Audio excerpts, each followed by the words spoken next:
we're wrapping up July. July, one of the great beer months in the calendar year. I'd say the best beer month. I've had an unbelievable run on Miller Lite this month. Really have. How good of a run was it? Dude, it starts with 4th of July. We mix in a little bit of vacation time around then, tons of rounds of golf, plenty of times in the garage with my old man. And I'm telling you, they just, every time it hits. It's a nice sweaty can. It is. What do you smirk? Chief's got the smirk. I just, to me, like the summer Miller Lite is like the one that someone tosses to you. You know, like they pull it out of the cooler and then they just give you a little toss. And you could be floating in the lake. Someone tosses you one. You could be out at somebody behind the fire pit. Someone sitting on the cooler. Hey, toss you that white can. Oh, it's great. And then you get that little foam off the top. Oh yeah. And you just oh man, do I love Miller Lite? Holy shit. Yeah. Well, Miller Lite's sponsoring happy hours at selected bars, restaurants in the Chicagoland area through August 23rd. And the first 500 guests will receive a free Vienna Beef Chicago-style hot dog.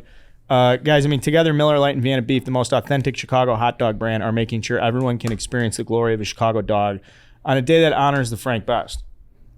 Yeah, and check this list out, too. It's at MillerLite.com/Chicago style to learn more about the event details and the retailer information. It's not just city locations, so if you're a listener out there in the suburbs, I saw there's one in Tinley Park, Mundelein, all over the place. North, south, everywhere. Yeah, there's everything. Yeah. So if you're, out in the suburbs and you're like, yeah, that sounds cool. I want a free hot dog. I want to drink some Miller Lite. But I'm in the burbs. There's stuff coming to you, so make sure you check that out. They're going to be giving out concert tickets, koozies, pint glasses, and other cool stuff. So I'll say this. I'm looking at the list right now.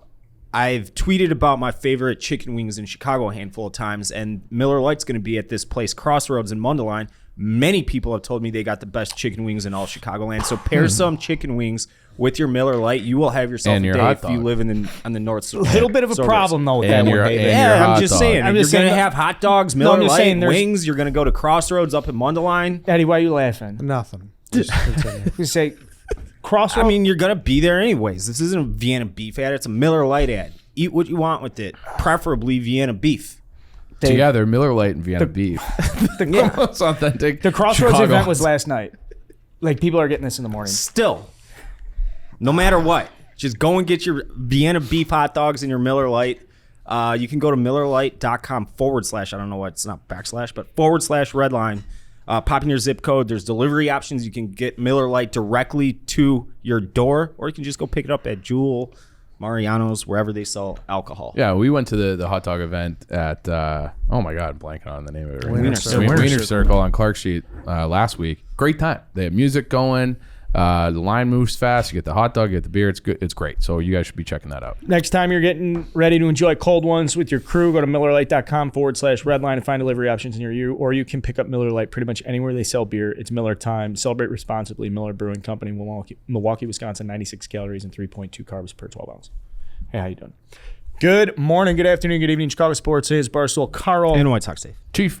Eddie. And it's Redline Radio and All Gas No Break Chicago Sports Podcast, brought to you by Barstool Sports Chicago and Miller Lite. And guys, it's Wednesday as we're recording this.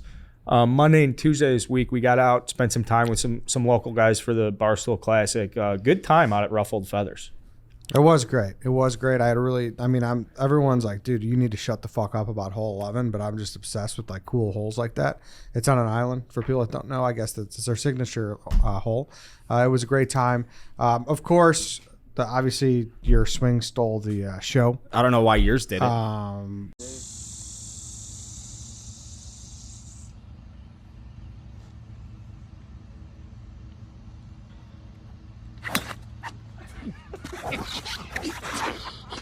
Give me another ball.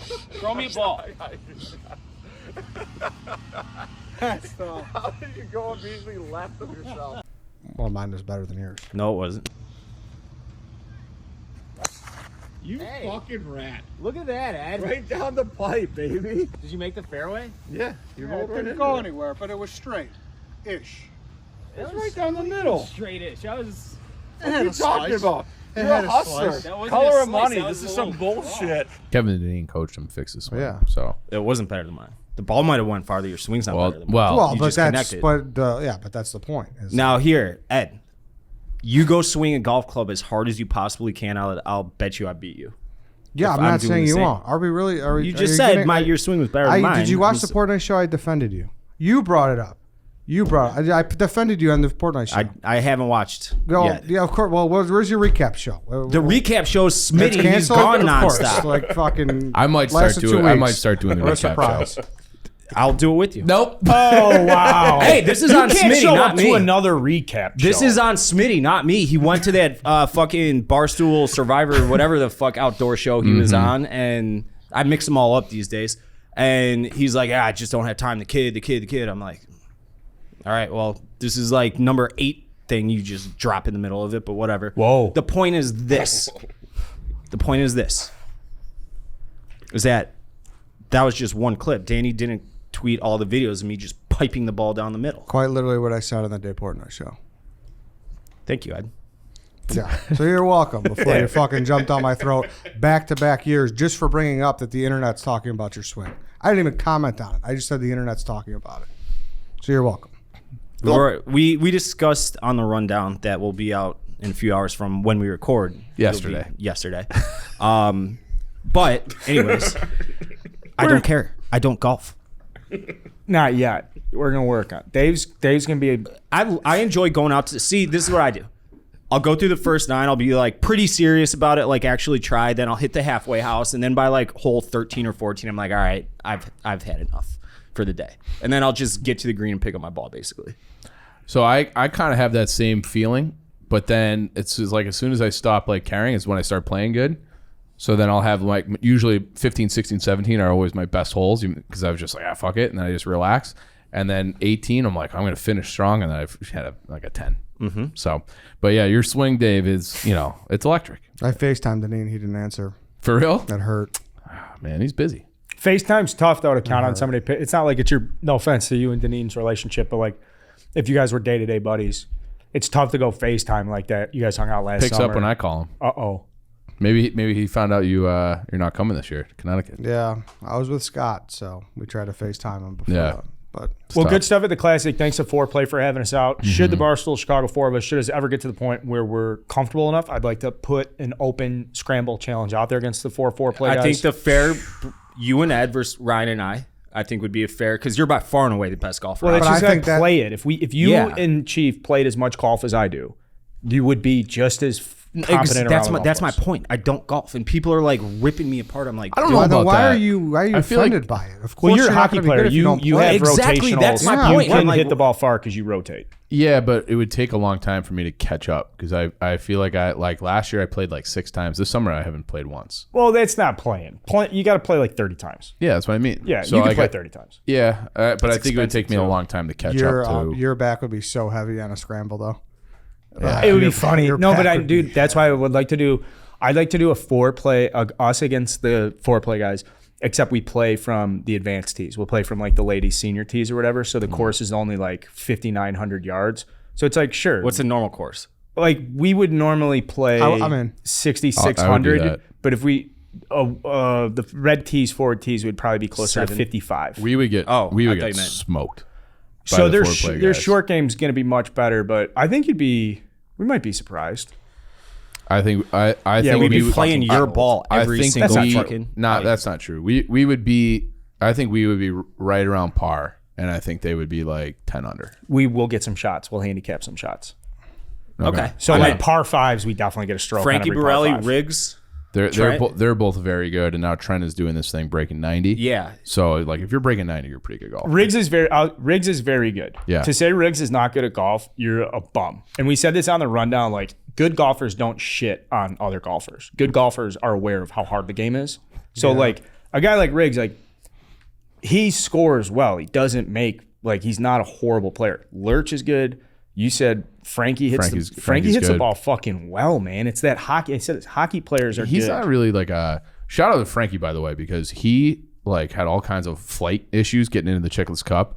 He came like crazy delays, came straight from the airport with his like luggage and all his shit right into the locker room, and it was like while we were filming, like the place like authentically just went insane.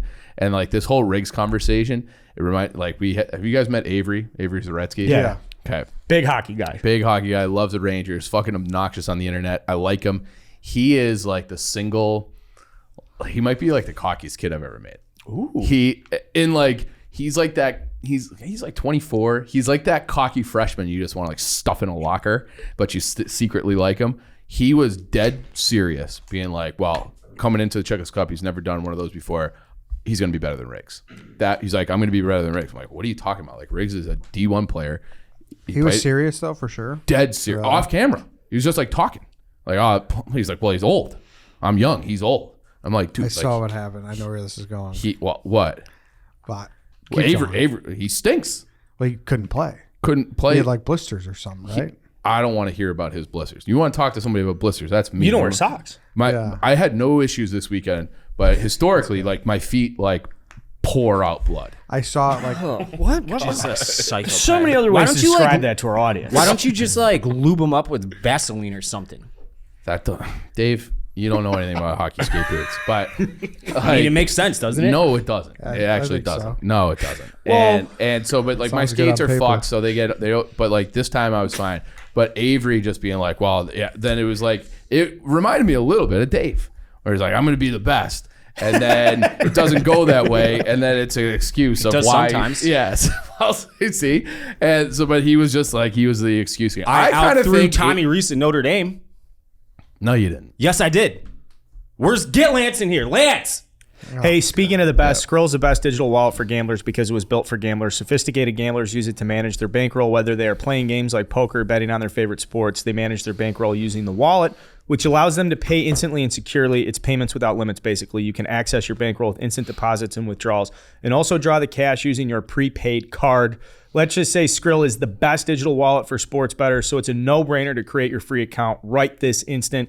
Make sure to sign up at skrill.com/Barstool to create your free account and complete the account verification by clicking follow the game. Yeah, we're on the verge of gambling season. It's about to be EPL in 2 weeks, immediately followed by football, immediately followed by hockey and basketball. This is like, if you're not getting Skrill right now, you're an idiot. You got to have this. This is crunch time. This is gambling season as far as I'm concerned, starting in like 3 weeks. Yep. So make sure to sign up at skrill.com/Barstool to create your free account and complete the account verification by clicking follow the game after registering so you can start using their digital wallet today. Boom. So I just felt like I was going to sneak an ad in there. I'm sorry to interrupt that conversation, but somebody said best, and I had the copy pulled up. So perfect. Just ram it down there. Was I inaccurate though? I saw a video or like a story where he said he couldn't move. His feet hurt so bad. But like, and then he pumped in a goal. I fed it to him right on. It hit off his skates and in, but it was like right to him. He fucked it up, but it still went in. And it was like all of a sudden he started feeling a little bit better. Like, oh, my feet don't really hurt anymore. So it was just like when he was struggling, he was like, oh man, my feet, I can barely walk. And then when he started playing a little bit better, he's like, oh yeah, I'm fine. So it was like one of those things. Like he needed to have an excuse. He should have just leaned in and like his hair looked great. He's like, yeah, well, my hair, I had the best hair on the team. He should have just said that. So, yeah. But not a good look for the Ranger fan contingent over there. Tom. How much hair dick sucking was going on in that locker room? You think? Feidelberg told. Not speaking of dicks, Feidelberg told this story. So he goes, is it the Hurricane O'Reilly story? Which one? What? You got it. So this guy, we're in the bathroom. This guy comes in and he just yells, "It is a Hurricane O'Reilly story. I got the smallest dick.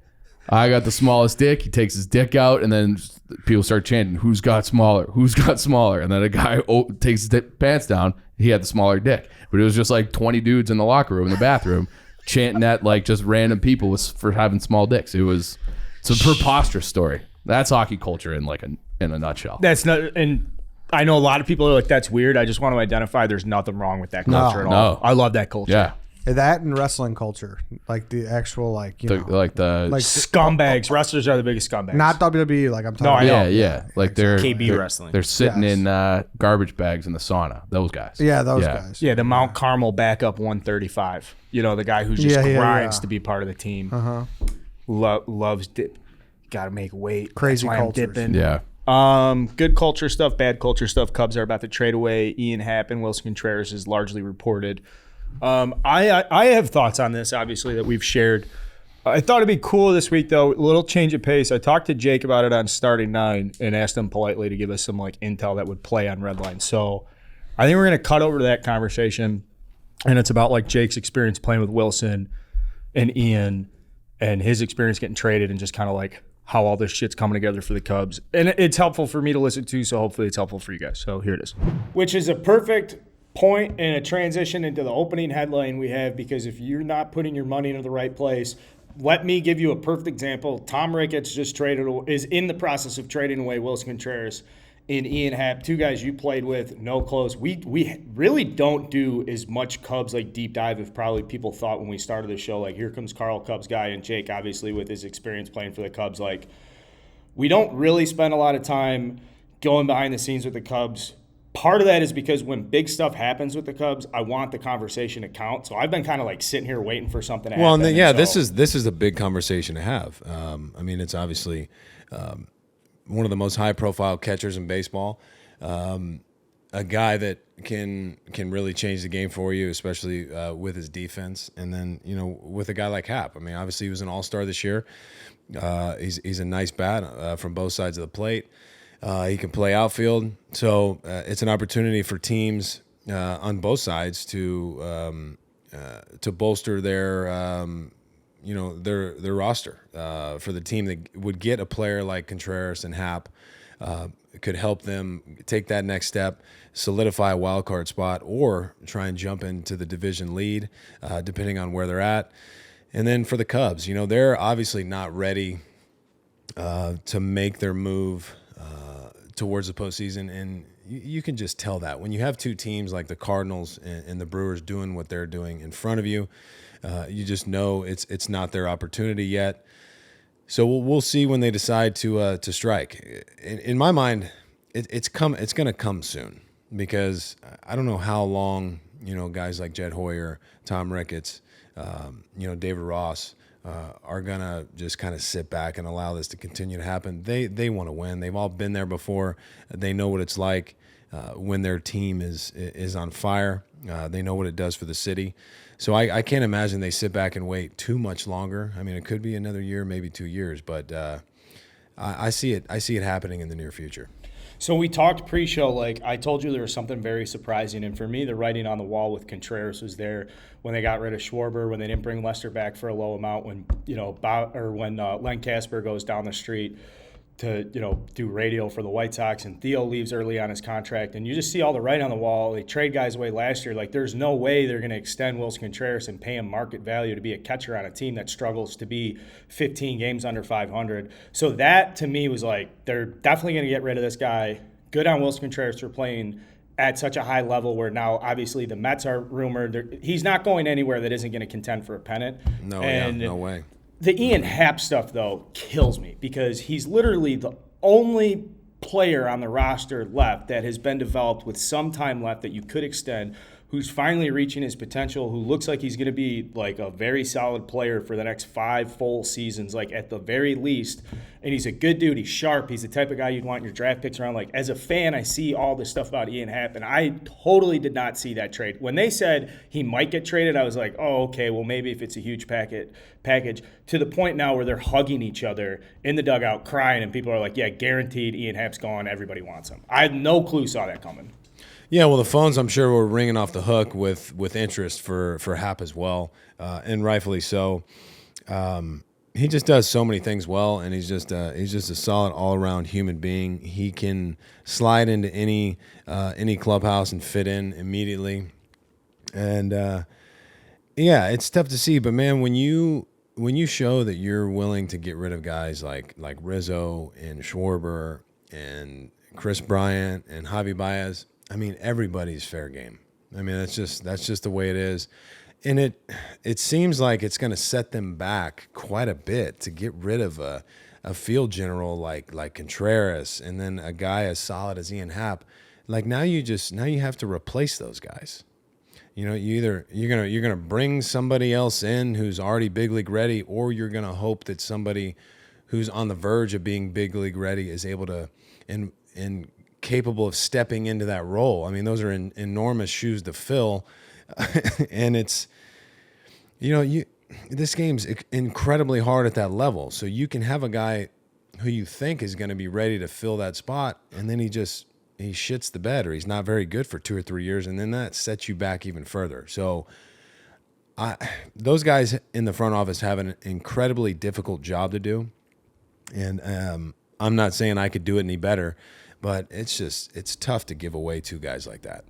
Brings me back to the Charlie Blackmon interview when we were talking about trading Nolan Arenado, and he's like, you know, guys, it's just hard to think of how you can get rid of a player like that and then get better as a team. No doubt about it. And, you know, the Rockies were such a frustrating team to watch for years and years and years because it's like, wow, these guys destroy the baseball. And, yes, okay, maybe they hit a little bit better in Colorado than they do other places, but – God, they just never had the ability to pitch at a high level, or they never had. You need at least two top of the rotation guys, and if you don't have that, like look at the Cubs. You're trying to go up against the Cardinals and the Brewers. You just have no shot. And no disrespect to the Cubs. I mean, anybody with a big league uniform, like I've said before, is a good player. But they've got, they got Steele and they've got Thompson and Stroman struggling and Hendricks is on the IL. And they have Smiley, who's a nice left-handed arm. But Steele and Thompson they're babies. Like they're just now figuring some things out. They could both end up being 1s and 2s, or a 3. I think should be the floor for those guys. I think at worst, both those guys are number 3. But man, without a couple of horses at the top that are bona fide 1s and 2s, it's incredibly hard to compete at the top of any division. So now that the Cubs are in the process of getting rid of these guys, you can take obviously the 2 All-Stars on the team. Without them there's very reasonable to suspect that it's going to get worse before it gets better to close out the season. I'm trying to think. I think we talked about this at the All-Star game, but you've shared stuff with Wilson Contreras before that I just loved, and I'm gonna run this segment back on Redline on the Chicago Sports Podcast to share some of the stuff about what's going on with the Cubs because I think it's very relevant crossover. But one of the things I was interested if we've shared this on the show, or maybe this is something you said to me at the All-Star game, but you're there's one type of person who would ever mess with Wilson Contreras in Major League Baseball. And that type of person is who? That type of person is the guy that doesn't understand what sort of crazy Wilson Contreras is. And in a good way.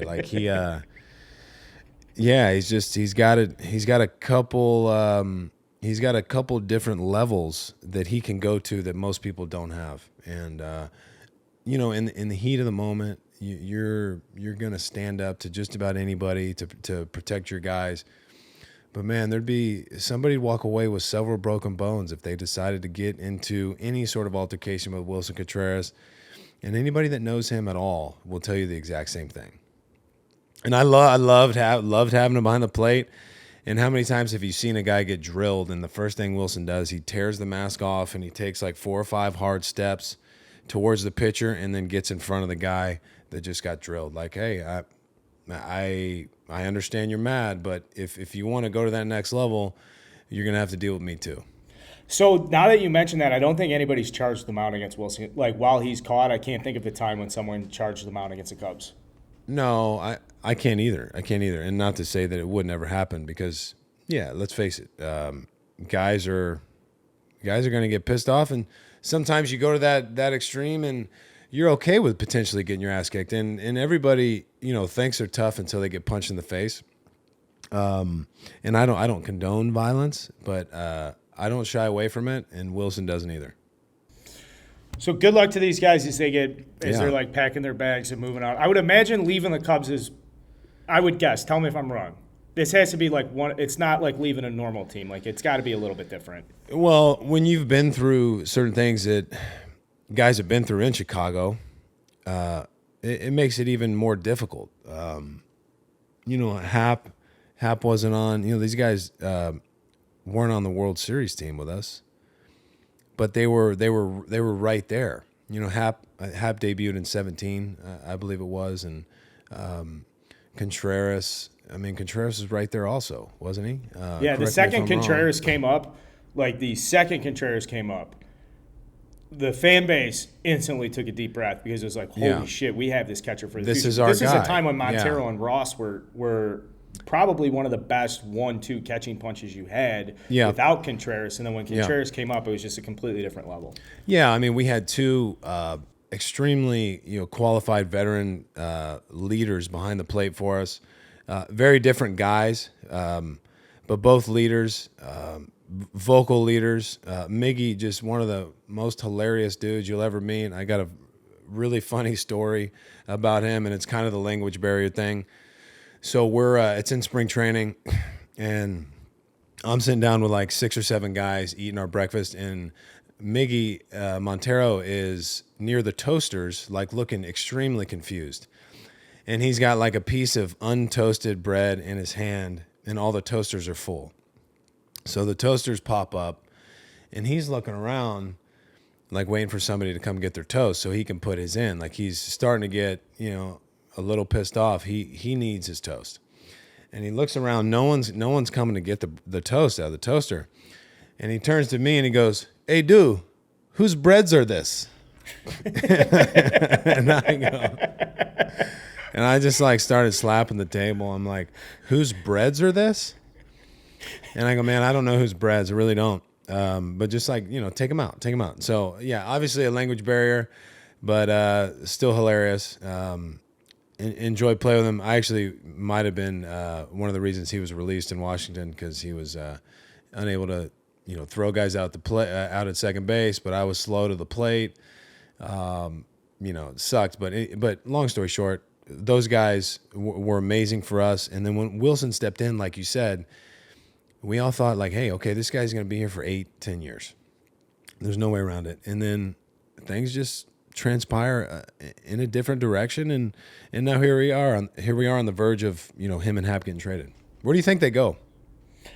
Great question. So I think that Happ can end up in a number of teams. I'd say anywhere from like the Mariners and the Guardians, down to like, the White Sox would be a crazy landing spot for him, but they make a tremendous amount of sense. I don't think they have the young players that the Cubs want. And then that's the question. How much are you gonna? No disrespect to Happ. How much are you gonna get back for an Ian Happ? Obviously, you're gonna get a lot more for a Contreras. Who has those guys like you're saying? And the Cubs could use everything. Pick a spot. They could obviously use an outfielder. They could use everybody could use a starting pitcher, or they obviously need a catcher. So it's such a difficult thing to analyze without, like I said, kind of being in those meetings and understanding the depth of everybody's farm system and what's really going to help impact your team the most. These are tough things to go over, man. It really is. But I could see Happ in Seattle for sure. Could you say, let's say the Marlins are 4.5 games out of the wild card? That's pretty crazy, right? That'd be pretty crazy to trade for Ian Happ. But you have the starting pitching where if you get into a 7-game series, I don't think that's you can as send out risky. Pablo Lopez. I don't think that's as risky. Could you see Wilson Contreras in Miami? Yeah, I think Wilson Contreras to me is going to the Mets, and that's it. Like, I think the Mets are gonna, Colin, I know your computer's a little messed up, but if you want to chime in on what the package is, it's unbelievable. Well, look, so I do agree with you. And if Wilson were to go to Miami, and you're in the wild card spot, you're gonna have to give up several guys, and that's extremely risky. I don't think the risk reward is there for a team like Miami. So I definitely agree with you that if he gets shipped, he's going to a team that's already at the top of the division. Yeah, a team that's like, wait a second, the only thing we need is somebody to just bring this all together. Now, I guess from your perspective, and this can just be with Wilson or using Wilson as like a higher point about just bringing in a catcher this late in the season. Like, you already have, or maybe your catcher isn't hitting as well as you'd like, but I would imagine as a starting pitcher, you're like, I don't hit 200, hit 150, hit 350. Well, if you're on board with me, then that's fine. Sure, and I've told you this a lot. Like, I didn't really care who was behind the plate. I know that there were pitchers in the past and currently that were really adamant about having a certain one of their two guys behind the plate when they're on the mound. And what I tell you, I was like, I as long as you have a glove back there, I don't care who's behind the plate. If we go over scouting reports and we can get somewhat on the same page, and look, if you call something I don't like, I can shake it off. That can disrupt the timing and the flow of the game a little bit. But as long as you're back there and we're fighting together, I didn't really care who it was. And that's no disrespect to anybody. I think that's actually respect to everyone. Like if you're a major league catcher and you're back there and we're fighting together, I don't give a shit. You know, we'll be fine. All right, so that's the stuff on Ian Happ and Wilson. The couple big takeaways for me is, and I'm interested in your guys' feedback. Is this, like as this is developing? This is a shitty Chicago sports story. We have so many of them everywhere we turn. It's just like one shitbag story after another. Maybe I'm an idiot. I thought Ian Happ. I thought that they would do something with him. I thought they'd go to him and be like, "We like you and left. We like Say and right. We think we can start there in the corners in the outfield." How old is he now? He's 27. So this is his peak year. He is playing better than he's ever played before. Mm-hmm. So, I do have to trust that Jed Hoyer and the people making these decisions are like, it's more valuable to get rid of Ian Happ now. Apparently the trade market's super hot for Ian Happ. Sell high, baby. It just sucks because he just started clicking. He's the type of guy you want to cheer for as a baseball fan. He's a cool guy. He's a switch hitter. He's been around. He's struggled. He's finally figured out. He's like the type of guy that you exactly. Sweet. Yeah, perfectly said, Chief. Yeah. So that sucks that he's for sure getting traded. And then the other thing about Wilson Contreras is that, there's good catchers in baseball. There's guys that can, throw. There's, dynamic players and all this stuff. What's irreplaceable about Wilson Contreras is in that quick little story we told at the end. The only person who would ever fuck with Wilson Contreras is somebody who just doesn't know better. The only person in Major League Baseball that would ever cross Wilson Contreras is somebody who just got called up and just like didn't ask around and just has no clue that he is, without a doubt, the biggest psychopath in Major League Baseball. And to that point, can anybody at this table tell me when somebody got aggressive against the Cubs when Wilson Contreras was catching? Can you think of a time since the Cubs have rebuilt and called up Wilson Contreras when a team charged the mound on the Cubs? It's always the Cubs coming out or someone on the Cubs gets hit. It's never the Cubs getting, it's never flip-flopped where Wilson Contreras is catching, Cubs pitcher drills somebody, and then somebody's out for fucking blood. Because you know why? Wilson Contreras is 3 steps in front of that dude ready to throw down. Yeah. That's a good point. I always said that there's a handful of psychopaths that I just would not want to fuck with. And if I were a big league ball player, Wilson Contreras and Nolan Arenado, they just have that loose cannon gene. Yeah. Just psychopaths. And I understand why trading him is the only move, but I understand why people have that emotional connection. Like people always be like, Rizzo's a captain, put the C on his chest. If it was like hockey, Rizzo's the C from that era, Wilson's like an A. Mm-hmm. He's like an emotional leader. He's got everybody's back. I feel like he had a lot of clutch moments over time, just big, and he just gets you gassed up. He drags guys into the fight, kind of. Mm-hmm. It's like one of those expressions. He just, almost like how there's a clip in The Last Dance where Jordan's like, if you stand next to Scotty, he gets stronger. If you stand behind him and push him towards him, then he gets into the fight. And I feel like Wilson Contreras did that too. He's that kind of a guy, and you need guys like that. So he's a fun guy to root for, but they have to trade him. Yeah, big takeaway now, 2025. So that's it. If you're thinking about next year, you think someone's going to come in and save you with an open checkbook. If you actually are a baseball fan, you follow the Cubs and you want them to be good. I'm not saying it's summertime, we're home, I'm a Cubs fan, let's go to the Cubs game, get drunk, hang out on Clark Street. This doesn't necessarily apply to you because your life really won't change that much. Still go to Cubs games and have fun. But people that all right, we're playing the Dodgers tonight in LA, game's at 9:10, I'm going to stay up and watch that whole game. I regret to inform you that there's still 2.5 seasons left where they just won't be good or competitive. Yeah. Next year, they could be worse than they are this year. Oh, yeah. They could be. They could be we're talking about a team that's already 17 games under 500 with a good run differential. Yeah. They're only minus 50 on the run differential. They should be 6 games under 500, but they're a bottom 5 team, right? Yeah. And they've won, 5 or 6 in a row? Well, now they're bottom 3. Yeah, now that it's them, Oakland, Washington. They've won 6 in a row. The Royals are calling guys up and playing people, and they play free and easy. The Tigers are pretty bad too. Those teams are further ahead on the rebuild. 100%. Tigers might be fucking blowing it up. So And that's, it is what it is.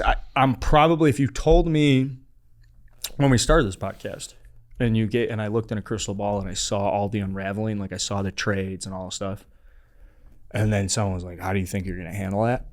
I'd say not well. And I think it's kind of come together so slowly and surely that, like, at least I'm prepared for this. At least I've already been through it. I don't need to name off everybody the Cubs have gotten rid of. So, in some fucked up way, it's like, thanks for preparing me for this, Tom Ricketts. So you didn't do it all at once, because then I'd probably just walk down that street and burn a building to the ground. Let's have a word from our sponsors. We can do that. Pay some bills, Carl. Chicagoland Chevy. ChevyDriveChicago.com has what you need for the road. So go to ChevyDriveChicago.com. You'll find that dealer nearest you, and they're also running. We've talked about it for weeks on end now. It's the best summertime promo I could think of. It's called Sail Chicago. This summer, your local Chicagoland and Northwest Indiana Chevy dealers are giving away multiple boat charters with Tailgate the Lake. So everybody wants to. The lake is what makes Chicago great in the summer. Everybody is jealous of people that have a boat. Now through ChevyDriveChicago.com, you're going to be able to be that person that everybody is jealous of. So go to ChevyDriveChicago.com and enter that sweepstakes. Carl's done it before. I've entered before. It takes you 30 seconds to finish it. So get on there, get that boat charter, and have a Miller Lite on the lake. Do it right. ChevyDriveChicago.com. What do you think is a bigger draw to an attractive woman in Chicago during the summertime? Okay, I'm gonna give you two choices. Hey, what are you doing tomorrow? You want to go on the boat? I got the boat, little playpen, bring some friends. How many? Doesn't matter. Just bring them. Mm-hmm. Option one. Option two. I'm a utility infielder for the Chicago White Sox. Which one do you think is going to do more of moving the social needle forward in that conversation? Great question. A great boat or utility infielder? I think that's a really good question. And if it's a normal guy with a boat, or if a normal guy versus the infielder, you're getting smoked. The boat closes that gap. It makes it a big conversation. So I ran into a friend that's a girl at a Sox game. This was late June. She was back home, and her and I and a bunch of other people, we went out to after the game, and she was just firing away on all the dating apps, and she matched with 3 White Sox. Gave one of them my number, so all of a sudden I get my phone's blown up from my area code. I'm like, who the fuck is this? It was like, baby, come meet up. I got the boat. What if you were a big leaguer with a boat? And I'm talking, I'm like, who is this? And he said his name. I can show you the text message. I'm not gonna air him Don't out him. And I'm like, who is this? And he says his name. I'm like, this is Dave. Do you know who you're talking to? And he's like, fuck, I thought she might have given you, because she said she was with you. 773, or what was the area code? It was a random. It wasn't from Chicago. Like a 920. I don't know.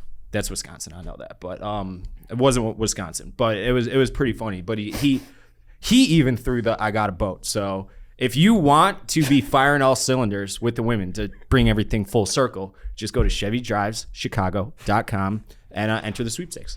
You'll have yourself a boat. What if this guy wins a World Series for the White Sox? Do you think then that's the ultimate deal maker? He would get a ring because he's playing a lot right now. But yeah, that's my story. That was just a transition to talk about the White Sox. I know. I got you. The White Sox are playing pretty good baseball right now. They're over 500 for the first time since April. 3 in a row? April.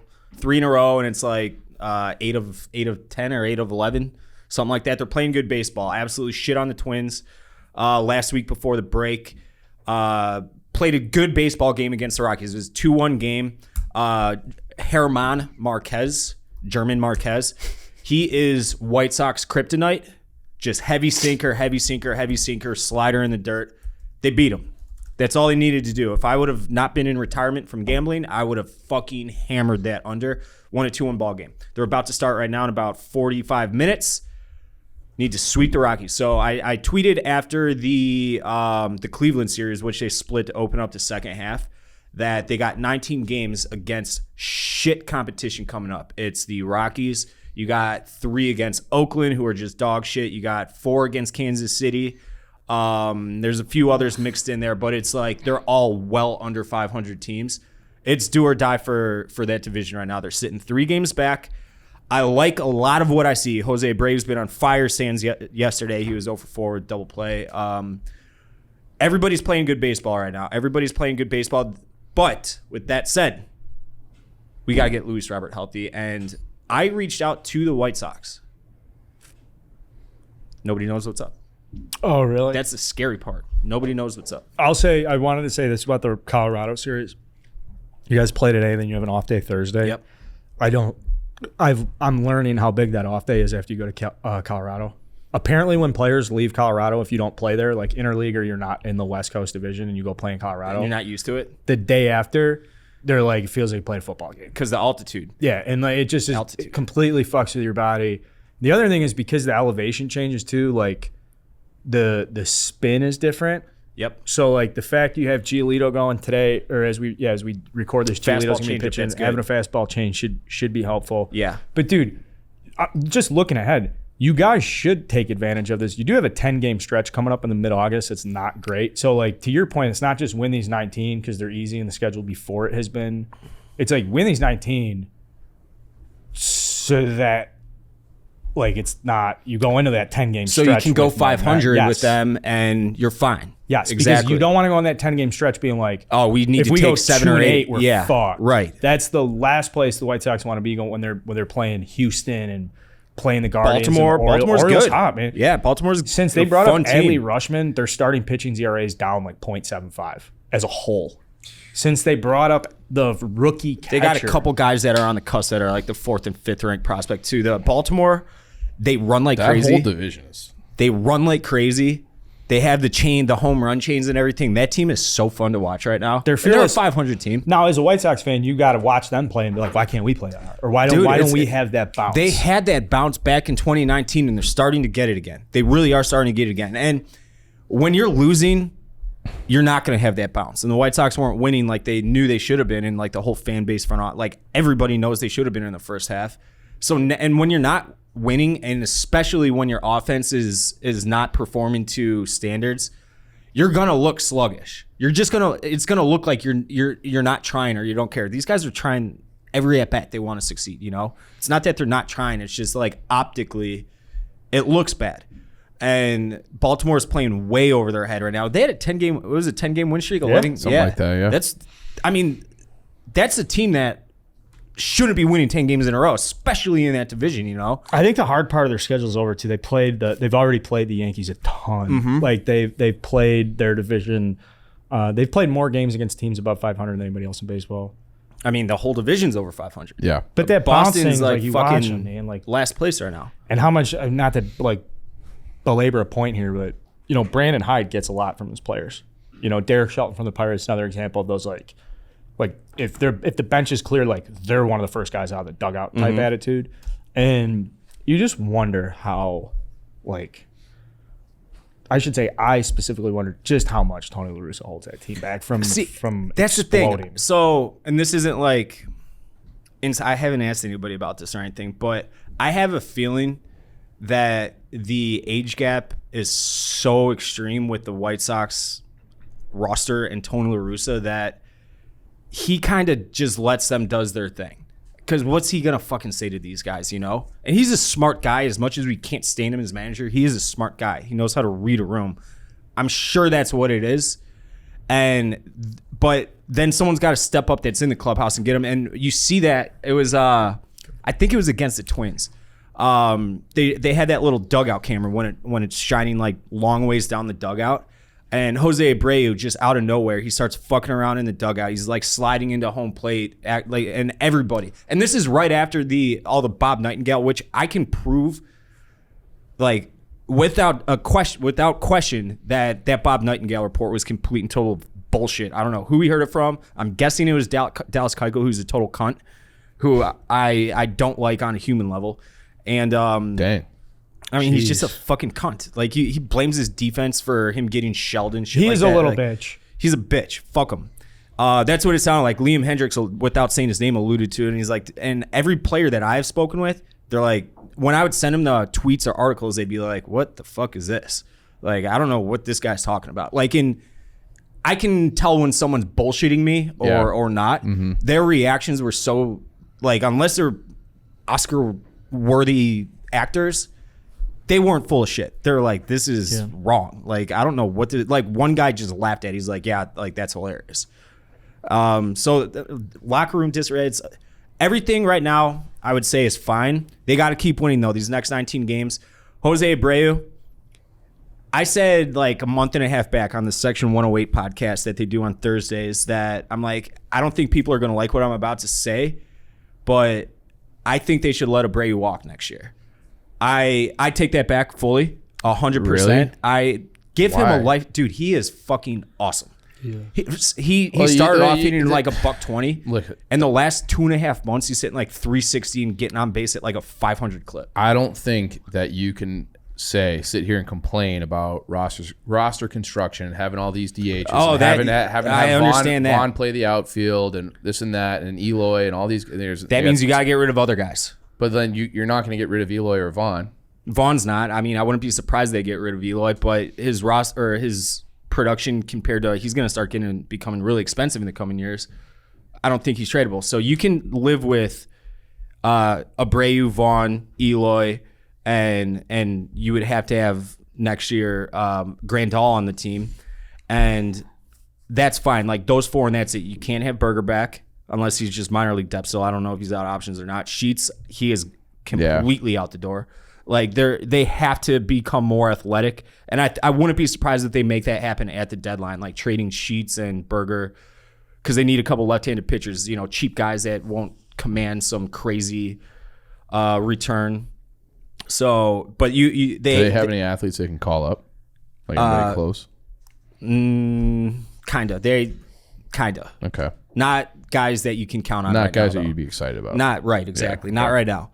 But these next now 17 games, like it's do or die time. I said 14 should be the goal. 14 wins out of those 19 games, and I think that is more than a fair ask, considering they're playing some of the worst teams in baseball coming up. So, and they need to win these games. Like your White Sox player is showing up, you're like, I absolutely need to win this game today, which may sound like common sense, but it's not like that.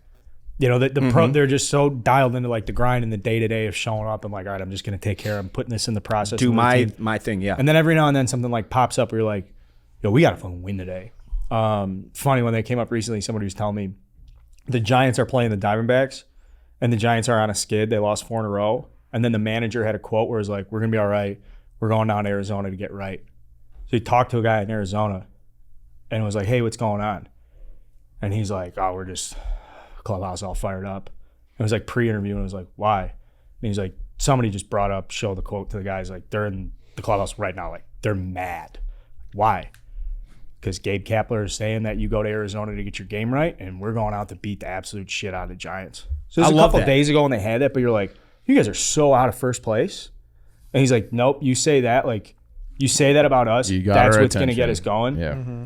And he's saying, like, it doesn't always happen like that. The White Sox are showing up to games right now with that same feeling of like. You could tell for the first time all season that the Minnesota series, they're like, all right, we've hit rock bottom. It's time to go. And they beat the fucking shit out of the Twins in that series on the road, too.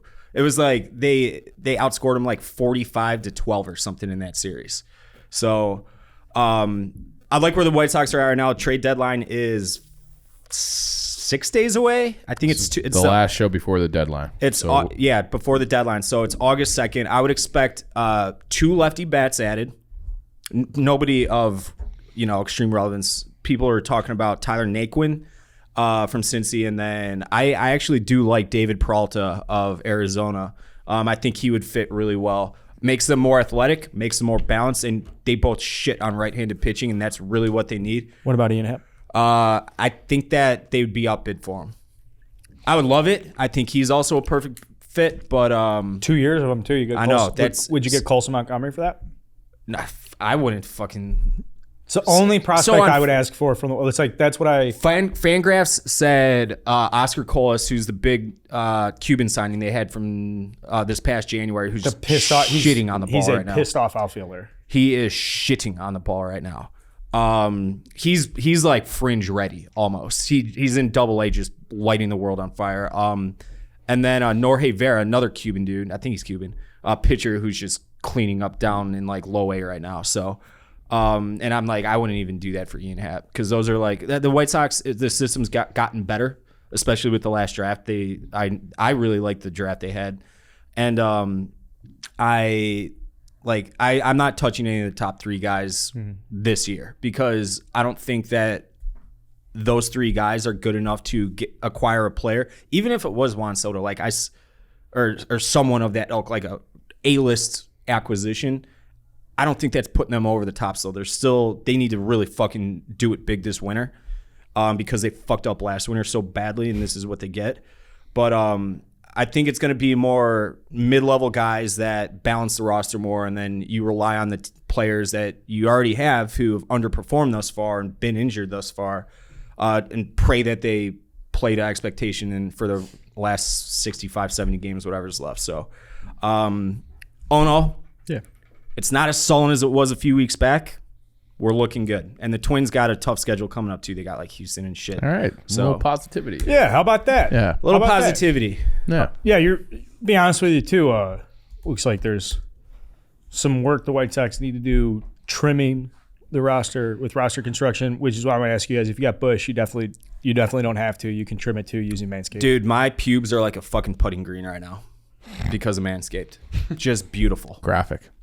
I mean, That's nice. Though. that's like... Yeah. That's But the last still, thing I don't want to think about his pubes, but sounds like Well, you why got don't it you just under tell them about the control. Lawnmower Yeah. 4.0? The Performance Package 4.0 is the You got perfect the weed bundle whacker for Dave Grundle. Yeah, but the weed whacker for your ear and nose hair, that's important. Crop preservers and anti-chafing ball deodorant. This is that time of year too for that. Everyone's got ball sweat going on. The ball spray toner. Get your balls toned. They got a performance boxer brief. That's great. I wear those all the time. They're great. So there you go. So Manscaped is what you need. Get all those products. And if you go to manscaped.com and use our promo code REDLINE, one word, all caps, it'll get you 20% off and free shipping. Look at that. How about that, Dave? So these are products that we use every day. We believe in them. They got Dave's pubes looking nice, and they got your balls smelling good too. We're talking about the White Sox. I'd be remiss not to talk about White Sox fans right now. I know what you guys look like. You look like me. You need to go to manscaped.com/redline and touch yourselves up a little bit and be presentable. We love that we're disgusting as a fan base, as a whole. You're gritty, but we don't need to be. Yeah, we don't need to be. So there are times when you're like, you know what, maybe I should trim up the pubes a little bit and not let them run around all rampant. And Manscaped's the way to go for that. Oh boy, great. All right, so I was thinking while Dave was talking about like the White Sox and stuff. Obviously some Bears news, but higher level in the NFL, Kyler Murray's contract. He says $46 million a year, and like the one big condition of that was, what was it, like 5 hours? 4 hours of what? Independent study? Yeah, independent study for to make sure that he's like reading the playbook and shit, I guess. Why doesn't every Chicago team have that clause in every contract? I bet you that becomes more prevalent. Don't you think so? I was reading, there's this guy I follow over the last few years for all the baseball labor issues that have been going down with the pandemic year and then the lockout last year, all that bullshit. And he is a labor lawyer, and he quote tweeted yesterday. I was trying to look for it, I couldn't find it, but he said that he is shocked that the NFL Players Union allowed this because it's just going to set a precedent, like Ed said, moving forward. And it's so vague and open ended that it gives such an easy out that, like, if he were watching video games or playing video games while studying, they can rip up that contract. Unless he has 4 hours of actual study. I don't even know how you enforce it though. Dude, I thought I saw it's all on a tablet that's like connected to the team and they know. Yeah, but could he just be dicking around on his phone at the same time? No, I don't think he can. Like it's like in the language of the contract. No video games, no TV watching. Oh Jesus. Yeah. It's like the quid pro quo training that we have to do, and they know if you change a tab. Oh, You know what I mean? geez. Yeah. So I like, mean, I don't know if that's true, but we I'm did like saying. that hunter safety thing to go on the trip with Sydney. Oh man, that was awful. It took that was the worst thing of fucking- all time. Yeah, it took fucking forever. Oh, but dude, yeah. like So I 7 wonder if hours. it's something like that. I had a That's snowmobile. That's so thing. funny. Yeah. I would say though, if I were Kyler Murray, I would be like, fine, I'll sign that, but we also have to sign an NDA because that can't get out. That I have a homework clause because I'm such a fucking idiot that I don't study on my own. That I have to have it baked in. I mean, that just screws up with like your whole reputation, your next contract. People look at you funny. Yeah. I would be like, fine, I'll sign it and I'll do But the it work. also could be because you don't want to get him to get complacent as well. Yeah. You know? Yeah, but like Tom Brady doesn't need that in there. Aaron Rodgers doesn't need that in there. Yeah. Justin, But those it sounds guys like can Justin, do stuff. Justin Kyler Fields can do doesn't stuff need it they in there. can't do though. I mean, it's kind of like Totally, but where he is weak is where the others are strong, and where he's strong, I think, is where some of the others are weak. So it's kind of a cool move from the Cardinals, I think. Yeah, I think so too. Right? I think, Dave, if you had to give one White Sox player a certain piece of homework 4 hours a week, who would it be and what would it be? I would tell Lucas Giolito to stop fucking throwing his slider so much. Fastball, changeup, slider when you're like way ahead in the count, get it off because his slider just it's spiked in usage this year. Really? That's what And it would I am Not like shocked. Moncada, I but- oh thought no, it would I be was Moncada. I was gonna go to Moncada next. Moncada, you need said to one. fucking One gets One. 4 hours a week. Okay, then we're gonna go with Moncada. be. Okay. How do you? That's what I figured. What's the lesson? He gets around the baseball so much as a left-handed hitter. It drives me fucking crazy. And he's been very good for the last like 2-3 weeks. But there's still at bats that he gives away because he like a left-handed hitter. My favorite left-handed hitter ever to watch, and I say this without embellishment, was Adrian Gonzalez, because it could be a left-handed, and Moncada's different because he's a switch hitter, but I was in line at Houndstooth for one of the Cubs playoff games against the Dodgers in 2015 or 16. No, it was 2017 actually. 2017 was the next year because they lost to the Dodgers that year, right? Correct. And Chapman was pitching. Was he? I forget. Chapman was pitching though, and Adrian Gonzalez, he was getting inside running fastball after inside running fastball on the fist, and he just stays inside the ball so well and can work that left center gap. Another hitter that was just like that, like you could not bust him in was the Twins catcher, Joe Mauer. Joe Mauer.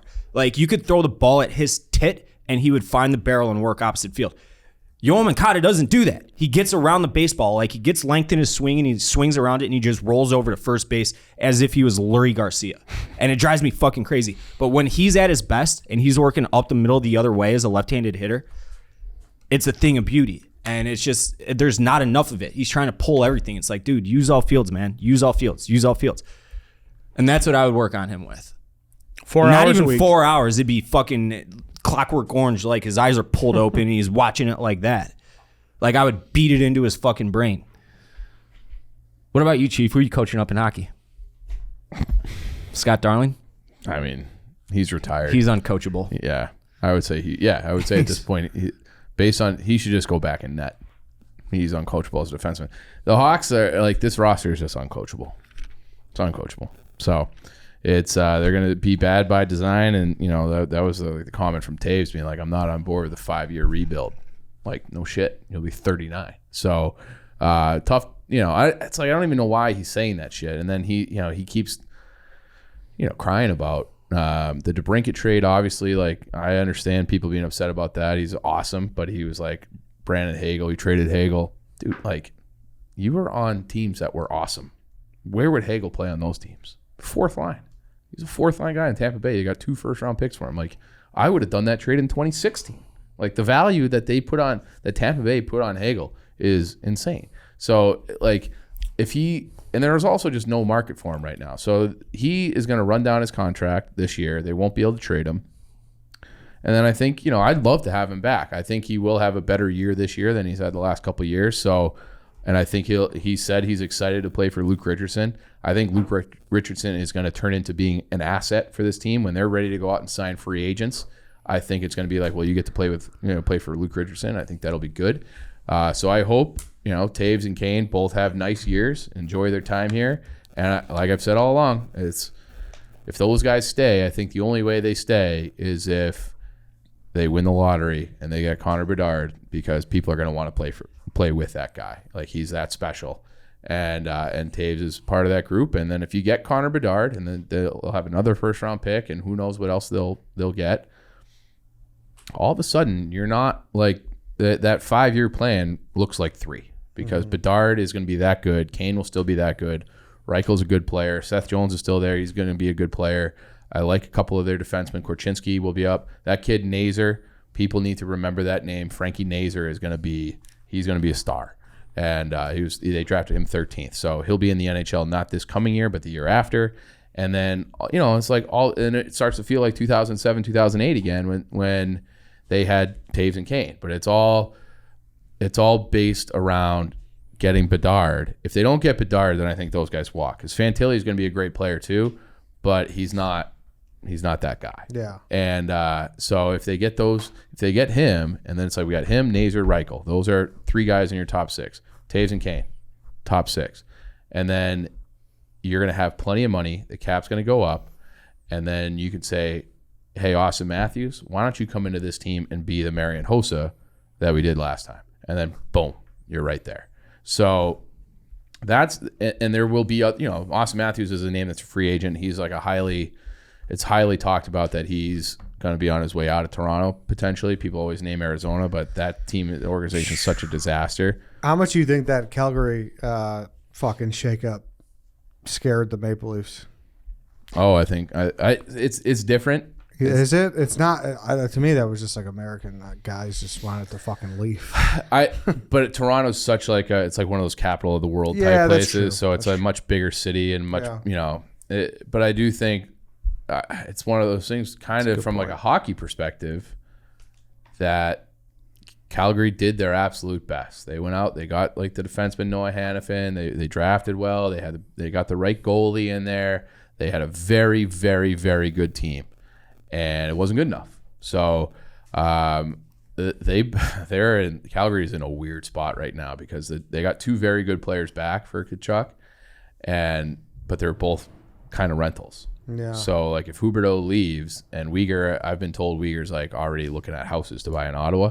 So if those 2 guys are out, then you traded one of the best power forwards in the last generation for 1 year of Huberdeau and 1 year of Weegar, and then you start your rebuild. You're going to be too good to be bad, and then you're going to have to really start over big time, and it's going to be rough up there in Calgary. So that's too bad. But yeah, I think Toronto is probably looking around, and it's like, well, we had 3 guys making $1 million.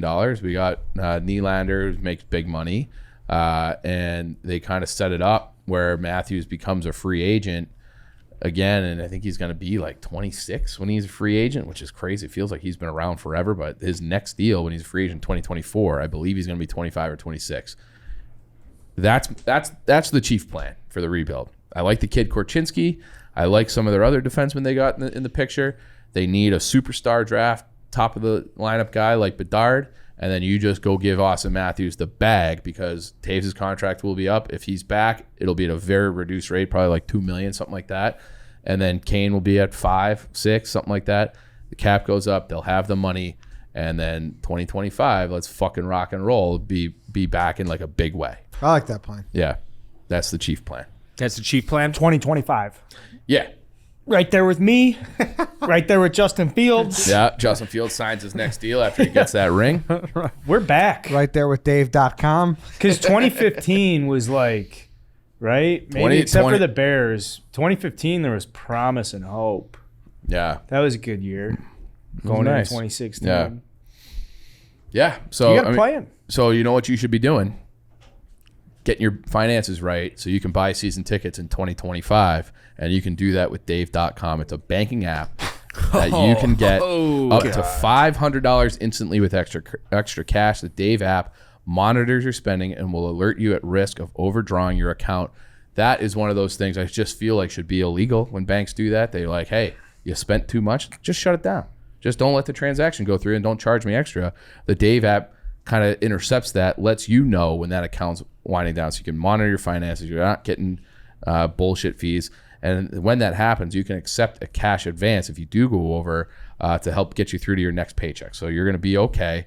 Dave has reinvented other areas of finance from no interest cash advances, income creation, unbounceable checks, and more. So download the Dave app from the App Store right now. That's DAVE. Sign up for extra cash account and get up to $500 instantly. For terms and conditions, go to dave.com/legal. Instant transfer fees apply. Banking provided by Evolve. And it's a member of the FDIC, so you know that money is good and insured. Dave.com. Dave.com. Wow. Dave. The fact that you don't, never mind. There's a lot of stuff we could say. Say it. No. Say it. No.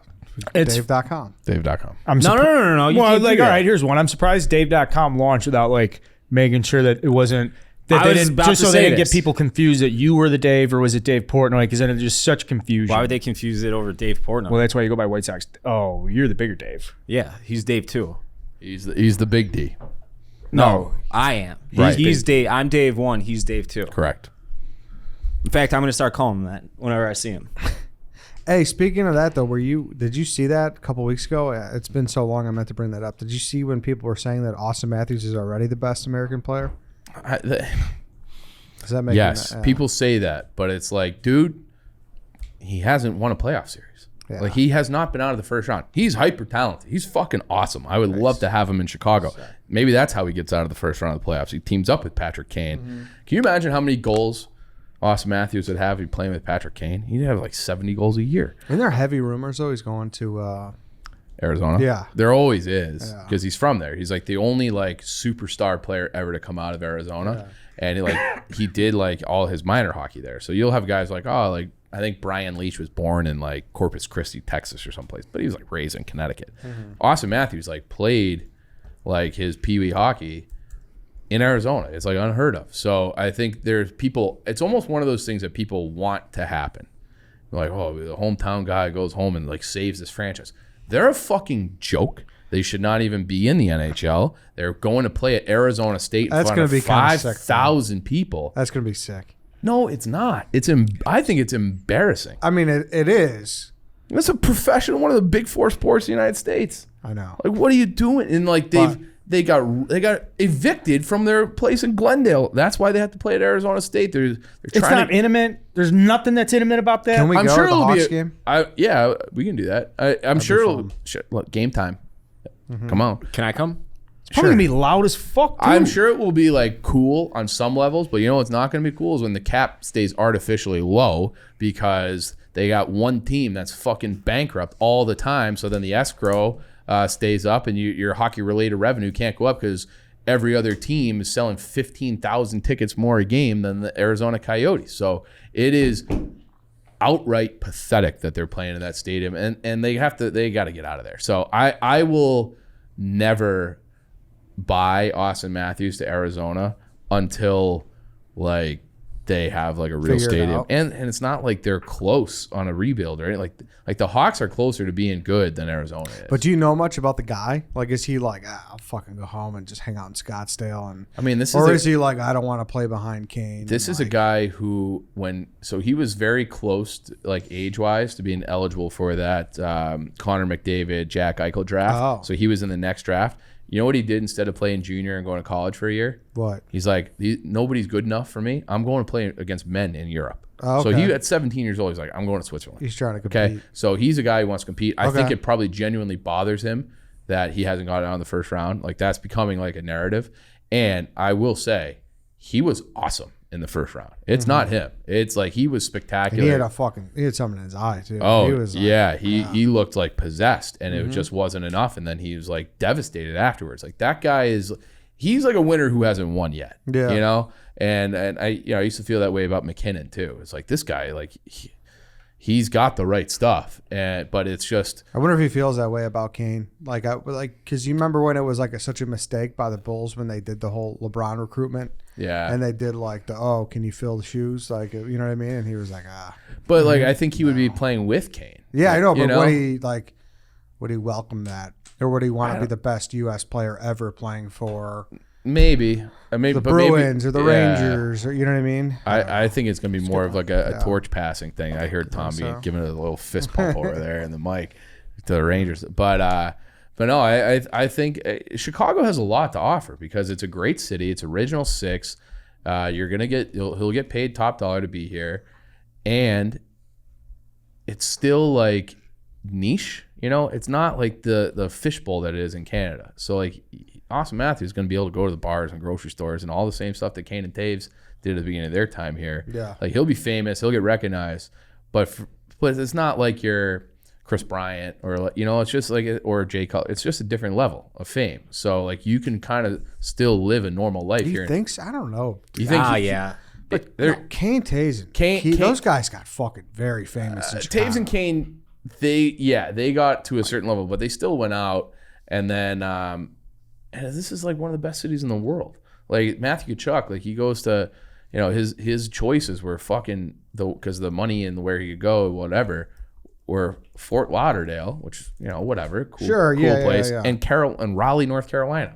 Like, so it doesn't like you want to go. I don't know, man. Like I don't see a scenario where someone if they get Bedard and Kane stays, and you have Seth Jones, Bedard, Kane, and Austin Matthews. I think that's like a fucking awesome core. They got to figure out the goaltending, but they got to win the lottery. It's it's all an inside straight. But that plan, just sound Flower again. It's fine. He'll be like 150. I know. Scott's not doing shit. Yeah. Playing golf with us. Playing golf, yeah. Doing stand-up. Stand-up's pretty good. I've heard that. I've heard Scott Darley independent from this. He was like, hey, your buddy's good at stand-up. He's got a paid gig. Yeah. That's good for him, man. He gave me... Well, it's fearless. Sorry, you got to be fearless if you're taking fucking slap shots in the NHL for your... Like, that's your life was just blocking shots. Like, I don't know if you're nervous about going on stage. I mean, sure, there's still some nerves, but it's like if you've played at that highest level. I mean, it's totally different be? nerves. He gave me that. I'm like, dude, I couldn't do it. I'd be shitting my pants. He's like, you get used to it, obviously, the more you do it. But the first time I did it, I was shitting my pants. But he gave me his, like one of his 5-minute bits, if that's what you want to call it, on the drive home on Monday. And it was all about his dad dying, which actually happened in real life. Yeah. And he was just ripping on his dad's death. And it made me laugh out loud. It's funny. I've seen it. I saw him do an open mic up Butcher's Tap. So he's good. Good for Scott. That's awesome. What else you got? Do you guys want to talk about that Chicago Mount Rushmore that Chief tweeted about?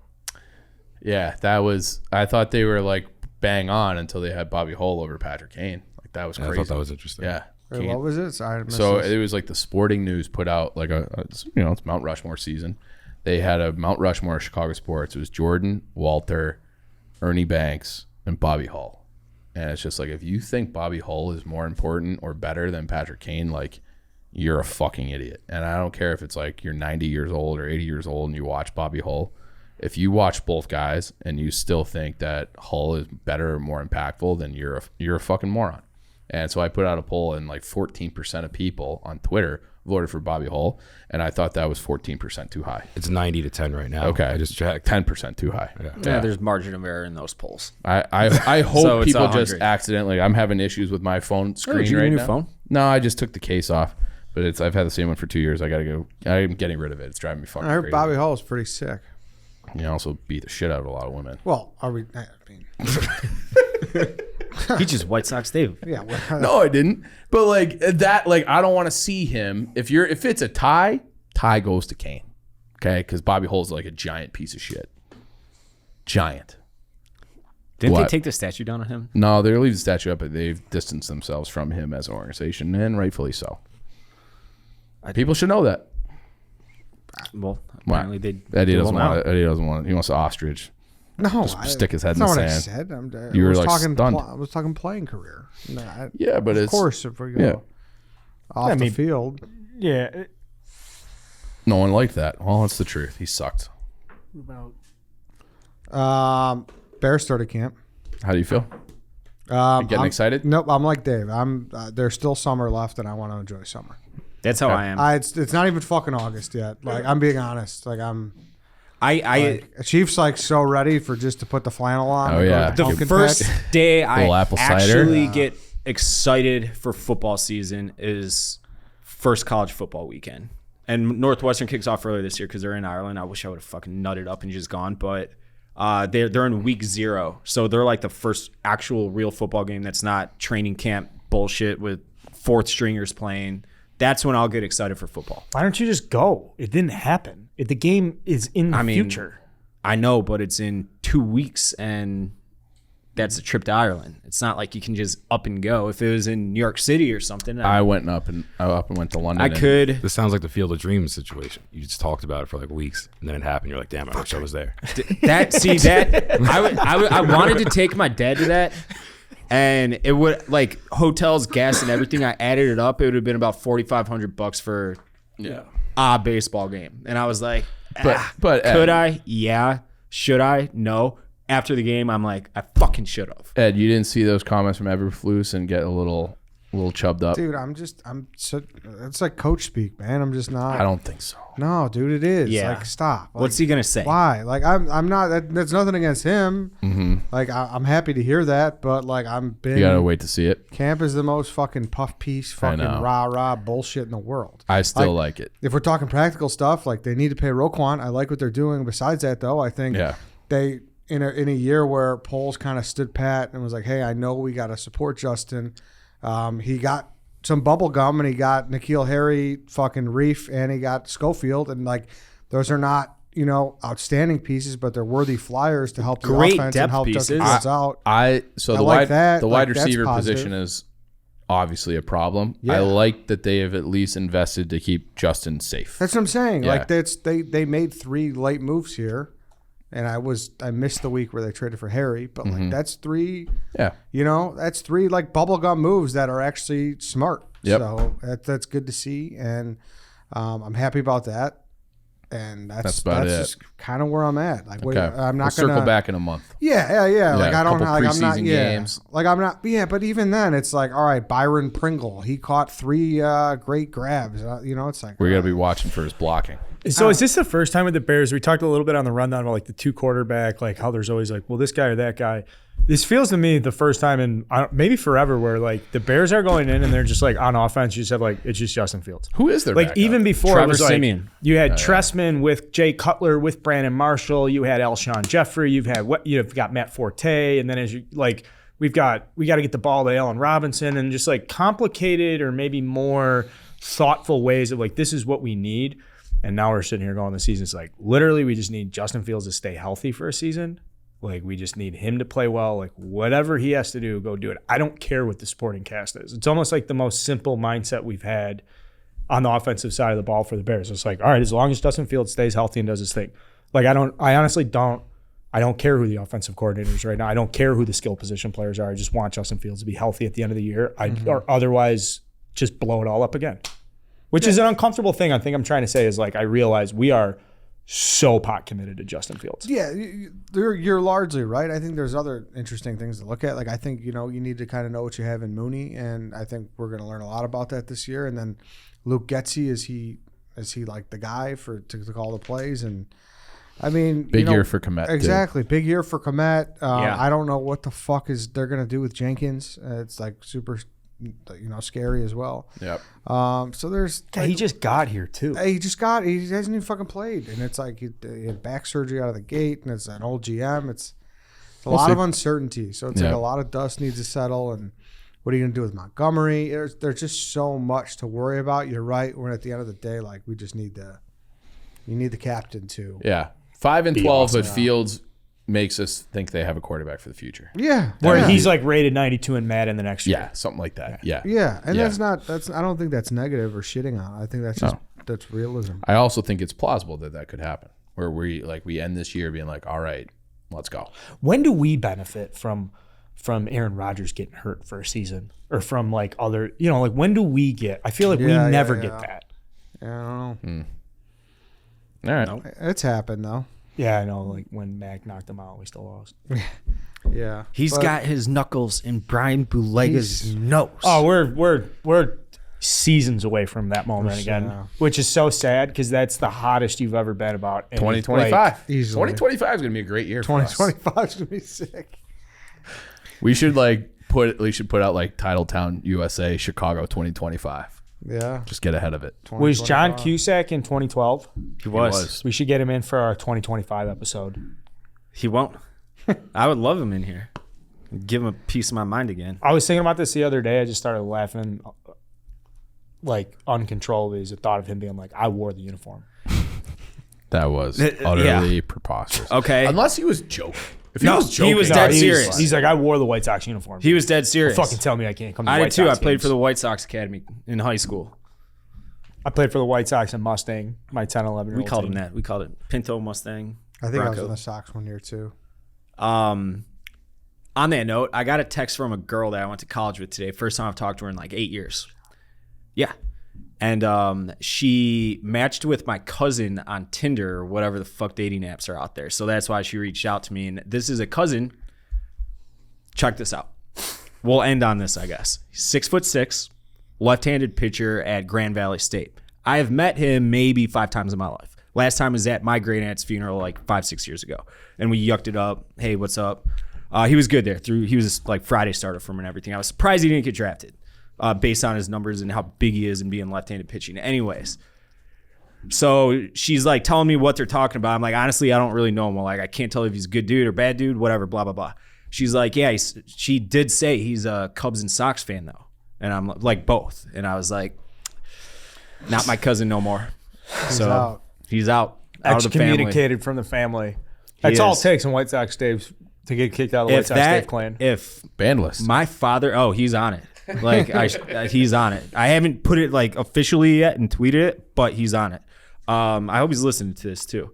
Anyways, do you get mad that you have a little yellow belly in your gene pool now? It's not on my gene pool. It's on my mom's side. She's adopted, so I got lucky there. But he also got the 6'6" height. Yeah, it's bad. Yeah, so I don't know if that's lucky. It's not. Probably want to be in that gene I pool. probably do actually. I wouldn't have the yellow belly in me though. Would I'm you not a fucking Would you be a Frenchman. yellow belly trader to be 6'6" and left-handed? Basically, would you trade lives with your cousin? But you have your arm. Well, he's got a good arm too. Oh, he does? Okay. Yeah, And you Well, go it's to in the- Oswego. It's in the fake blood. Yeah. All right. that's a tough one. No, probably not. Wow. I got too much pride. All right, all White Sox fans, take a deep breath. Dave's not abandoning you in this hypothetical. No, I did think about it for a second because if I was 6'6" and lefty, I would be playing for the White Sox right now. So We are. you don't think I would be? Why are you laughing? Yeah, I don't think so. I would be. I would be. Subscribe to our shit on YouTube. We're very close to 50,000, and that's actually like a thing. Yeah, that and means you a lot guys to us, fucked up. so- You guys doesn't count. So don't even try it. We're gonna have to come up with a new threshold because that's just natural growth. This was over a month ago that we gave you guys that challenge. And I you just fucked it tweeted up. out. No. Nope. It's always a. I'll gas. Hold us back a little bit. Oh, no breaks. No, you can finish. Just don't. It's good content, man. Let us have a little fun. It's for you guys. Yeah, I know what you're saying. If it's not good for you, I don't want it. And I hate that I agree with you about the natural growth. Because Yeah, he's you're true. right. I think we got like a 300 thing from that. 300 people from that. It's tough, man. Getting people to subscribe to YouTube is like the hardest thing I think. And All the you thing gotta do is the click a problem button. is they just don't know that if you have an email, it's literally you have an account. Yeah, Yeah. that's it. I don't. Like, Yeah, people Log in aren't- through Gmail. Right? I wonder how many people that actively use YouTube every day and don't realize it. Like, hey, did you know you're logged Yes, in? you have an account. Like literally, the other day I just hit. I was like, oh wow, That's it. You click of a button. Yeah. You're subscribed. it's that easy. Appreciate it. Whatever. All right, till next time, I'll guess. No breaks. DJ, play that shit.